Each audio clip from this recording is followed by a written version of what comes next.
मैं आपकी रजनी मैम। बच्चों, समाजशास्त्र में अब तक हम पढ़ चुके थे चैप्टर 3 सामाजिक संस्थाएं, निरंतरता एवं परिवर्तन। ठीक है, और आज हम पढ़ेंगे चैप्टर 2 जनसांख्यिकीय भारतीय समाज की जनसांख्यिकीय संरचना। ठीक है, और इसके परिचय, अर्थ और विषय के रूप में सबसे पहले हम पढ़ेंगे परिचय। समाजशास्त्र में समाज का व्यवस्थित अध्ययन किया जाता है। समाज का गठन व्यक्तियों अर्थात जनसंख्या से होता है। ठीक है, यहाँ यह स्पष्ट है कि समाजशास्त्र का जनसंख्या से घनिष्ठ संबंध है। ठीक है, क्यों है घनिष्ठ संबंध? क्योंकि इसमें जनसंख्या जो है व्यक्तियों का अध्ययन किया जाता है। जनसंख्या से जो अर्थ लेते हैं व्यक्तियों के ग्रुप से लेते हैं। ठीक है, और यदि कहा जाए कि समाजशास्त्र जनसंख्या के सदस्यों अर्थात व्यक्तियों के आपसी संबंधों का अध्ययन करने वाला शास्त्र है, यानी जो समाजशास्त्र है वो जनसंख्या के सदस्यों यानी जो व्यक्ति का ग्रुप है या व्यक्ति है समाज में रहने वाले, उनके आपसी संबंधों का अध्ययन करने वाला शास्त्र है, तो अनुचित नहीं होगा। और यहाँ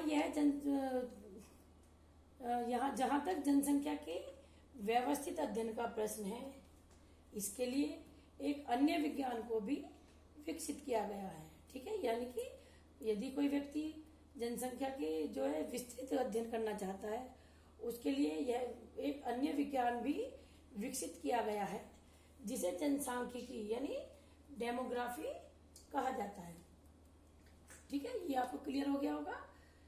नेक्स्ट हम पढ़ेंगे जनसांख्यिकी का अर्थ यानी डेमोग्राफी का अर्थ। इस शब्द की व्युत्पत्ति जो है यूनानी भाषा के शब्दों के मिलन से हुई है। ठीक है, ये शब्द है डेमोस तथा ग्राफीन।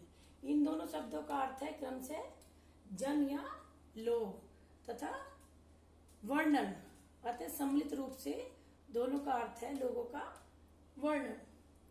ठीक है, अतः जो है इस विश्लेषण के आधार पर हम कह सकते हैं या कहा जा सकता है कि जनसांख्यिकी का आशय उस विज्ञान से है जिसमें जनसंख्या का व्यवस्थित अध्ययन किया जाता है। ठीक है, और व्यवहारिक रूप से जनसंख्या एक व्यवस्थित विज्ञान है।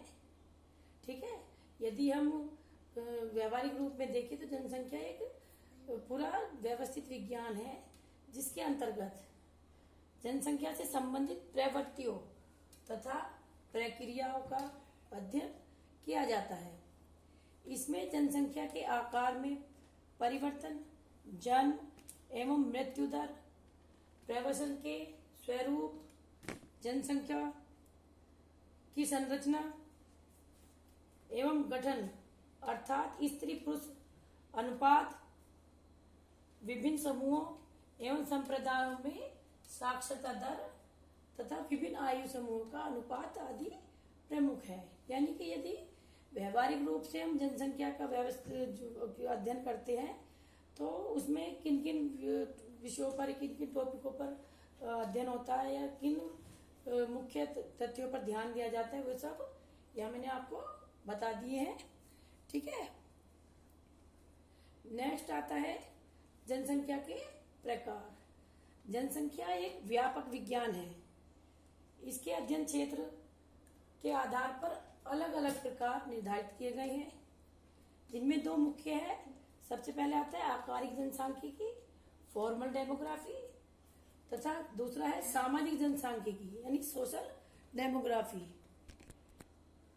आकारिक जनसंख्या के अंतर्गत मुख्य रूप से जनसंख्या के आकार यानी उसके आकारिक स्वरूप का अध्ययन एवं विश्लेषण किया जाता है। ठीक है, कभी कभी इस शाखा द्वारा जनसंख्या परिवर्तन के संगठन जो होते हैं संगठकों का विश्लेषण तथा मापन किया जाता है। ठीक है, मात्रात्मक विश्लेषण पर मुख्य रूप से ध्यान केंद्रित किया जाता है। इस कार्य के लिए गणित की अत्यधिक विकसित विधि को अपनाया जाता है। इसके माध्यम से जनसंख्या की वृद्धि तथा उसके गठन में होने वाले परिवर्तनों यानी चेंजेस का पूर्वानुमान लगाया जाता है। किसके किसके द्वारा? आकारिक जनसांख्यिकी के द्वारा। ठीक है। जनसांख्यिकी का मुख्य और दूसरा स्वरूप जो है वो है सामाजिक जनसांख्यिकी। ठीक है। इसके अंतर्गत क्या होता है? इसके अंतर्गत जनसंख्या के सामाजिक, आर्थिक या राजनीतिक पक्षों का व्यवस्थित अध्ययन किया जाता है और इसके अंतर्गत जनसंख्या की संरचनाओं और परिवर्तनों के व्यापक कारणों तथा परिणामों को जानने का प्रयास किया जाता है। जनसांख्यिकी की इस शाखा का अध्ययन करने वाले जो विद्वान रहे हैं, ठीक है, उनका मानना है कि सामाजिक प्रक्रियाएं और संरचनाएं, ठीक है, जनसांख्यिकी के प्रक्रियाओं को, जो प्रक्रिया है जनसांख्यिकी की, उसको नियमित करती है यानी रेगुलर करती है। ठीक है। वे उन सामाजिक कारणों को भी जानने का प्रयास करते हैं जिनके द्वारा जनसंख्या के रुझान निर्धारित होते हैं। ठीक है।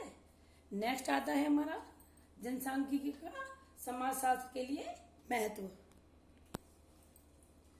जनसांख्यिकी का समाजशास्त्र के लिए महत्व पॉइंट में, यदि समाजशास्त्र की उत्पत्ति तथा अध्ययन क्षेत्र आदि को ध्यान में रखें तो कहा जा सकता है कि समाजशास्त्र के लिए जनसांख्यिकी का अध्ययन महत्वपूर्ण है। क्यों महत्वपूर्ण है? क्योंकि समाजशास्त्र के जो है उद्भव तथा अलग से एक अकादमिक या संस्थागत विषय की स्थापना में जनसांख्यिकी का विशेष योगदान रहा। इनका स्पष्टीकरण एक विशेष विस्तृत और विशेष परिप्रेक्ष्य में किया जा सकता है। यह एक ऐतिहासिक तथ्य है कि 18वीं शताब्दी के उत्तरार्ध में यूरोप में एक साथ दो प्रक्रियाओं के अंतर्गत आंकड़ों से संबंधित आधुनिक विज्ञान सांख्यिकी की जो है सांख्यिकी की शुरुआत हुई या सांख्यिकी का प्रारंभ हुआ। ठीक है। और इसी संदर्भ में आंकड़ों के सामाजिक विश्लेषण के लिए, ठीक है, इसी संदर्भ में आंकड़ों के सामाजिक विश्लेषण के लिए अलग से एक व्यवस्थित विषय की आवश्यकता महसूस होने लगी और इसी की पूर्ति के लिए समाजशास्त्र का उद्भव हुआ। ठीक है। यानी कि इसका विकास हुआ। इस प्रकार स्पष्ट है कि समाजशास्त्र के उद्भव का श्रेय एक हद तक जनसांख्यिकी को ही जाता है या जनसांख्यिकी को ही है। नेक्स्ट पॉइंट हमारा आता है जनगणना का प्रचलन। बच्चों, जैसे जैसे राज्य के कार्यों का विस्तार हुआ वैसे वैसे विभिन्न क्षेत्रों के व्यवस्थित रूप से संचालन के लिए सामाजिक आंकड़ों की सुव्यवस्थित तथा नियमित रूप से एकत्र करने की आवश्यकता होने लगी। इसी आवश्यकता की पूर्ति के लिए नियमित रूप से जनगणना का प्रचलन हुआ। यानी किस चीज की आवश्यकता होने लगी थी? सुव्यवस्थित सामाजिक आंकड़ों की। ठीक है। और इसीलिए जनगणना का जो प्रचलन हुआ, ऐसा माना जाता है कि सन 1790 में अमेरिका में सर्वप्रथम आधुनिक रूप से जनगणना का प्रारंभ किया गया।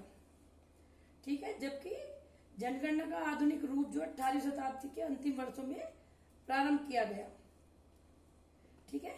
और हमारे देश में ब्रिटिश सरकार ने सबसे पहले सन 1867 से 72 के बीच, ठीक है, व्यवस्थित जनगणना की प्रक्रिया को अपनाया और इसके बाद सन 1881 यानी 1881 से नियमित रूप से हर 10 वर्ष के बाद जनगणना होने लगी।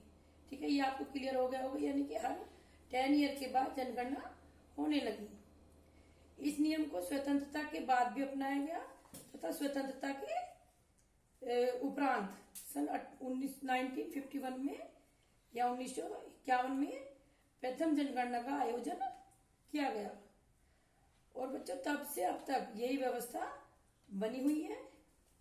अंतिम जो जनगणना हुई थी हमारे देश में वो 2011 यानी 2011 में हुई, और अब 2021 में यानी 2021 में जनगणना होगी। ठीक है, हमारे देश की जनसंख्या को ध्यान में रखते हुए हम कह सकते हैं या कहा जा सकता है कि भारतीय जनगणना अपने आप में एक बहुत बड़ा कार्य है। ठीक है बच्चों, जनसांख्यिकीय आंकड़ों का विश्लेषण तथा समाजशास्त्र। बच्चों, किसी भी राज्य की नीतियों, विशेष रूप से आर्थिक विकास तथा सामान्य जन कल्याण संबंधी नीतियों के निर्धारण, यानी जो राज्य की नीतियां हैं और आर्थिक विकास है, सामान्य जन कल्याण संबंधी नीतियां हैं, उनके निर्धारण तथा उन्हें लागू करने के लिए जनसांख्यिकीय आंकड़ों का विशेष महत्व होता है। ठीक है, परंतु सामाजिक आंकड़ों के अध्ययन के लिए, विश्लेषण के लिए, यानी जो यदि हम सामाजिक आंकड़ों का अध्ययन करना चाहें और उनका विश्लेषण करना चाहें तो उनके लिए हमें समाजशास्त्र की आवश्यकता होती है। किसकी आवश्यकता होती है? समाजशास्त्र की। और वास्तव में प्रत्येक सामाजिक प्रघटना, ठीक है, जो का स्पष्टीकरण सामाजिक स्तर पर होना चाहिए। उदाहरण के लिए यदि यहाँ हम एमिल दुर्खीम के विचार ले या शब्द ले, तो उन्होंने कहा था कि विभिन्न देशों में आत्महत्या की दरों का अध्ययन किया। किसने किया? दुर्खीम ने। और पाया कि विभिन्न देशों में आत्महत्या की दरों में काफी अंतर है। इस अंतर को स्पष्ट करने के लिए दुर्खीम ने विभिन्न सामाजिक कारणों को जिम्मेदार ठहराया। ठीक है, ये इसी से संबंधित मैं आपको पॉइंट समझा रही हूँ। और यह कार्य समाजशास्त्र द्वारा ही हो सकता है। ठीक है, कौन सा? कि जो सामाजिक कारणों को जिम्मेदार माना गया है। इस प्रकार स्पष्ट है कि सामाजिक जो जनसांख्यिकी तथा समाजशास्त्र में काफी संबंध है या संबंध रहे हैं। ठीक है, लास्ट पॉइंट आता है हमारा आज का, जनसांख्यिकी संबंधी कुछ सिद्धांत एवं संकल्पनाएं। जनसांख्यिकी अपने आप में एक व्यवस्थित विज्ञान है जिसमें जनसंख्या का व्यवस्थित अध्ययन किया जाता है। ठीक है, ये बात ऊपर भी समझ चुके हो, जो अभी आपको समझा रही हूं मैं। इसके लिए जनसंख्या संबंधी विभिन्न सिद्धांत प्रतिपादित किए गए हैं तथा अनेक संकल्पनाएं निर्धारित की गई हैं। जनसांख्यिकी के संबंधी मुख्य सिद्धांतों का विवरण अग्रलिखित है। ठीक है, यानी कि जो मुख्य सिद्धांत है वो हम आगे पढ़ेंगे। किस किस के सिद्धांत पढ़ेंगे? माल्थस का जो जनसंख्या संबंधी सिद्धांत है वो पढ़ेंगे और इसकी आलोचना पढ़ेंगे। सैडलर के जनसंख्या संबंधी विचार पढ़ेंगे और फिर इनकी आलोचना पढ़ेंगे। अनुकूलतम अथवा आदर्श सिद्धांत के विषय में पढ़ेंगे और लास्ट पढ़ेंगे जनसांख्यिकी के संक्रमण का सिद्धांत। इन चारों सिद्धांत के विषय में हम नेक्स्ट वीडियो में पढ़ेंगे। आशा करती हूँ ये पूरी वीडियो आपको समझ में आ गई होगी। धन्यवाद।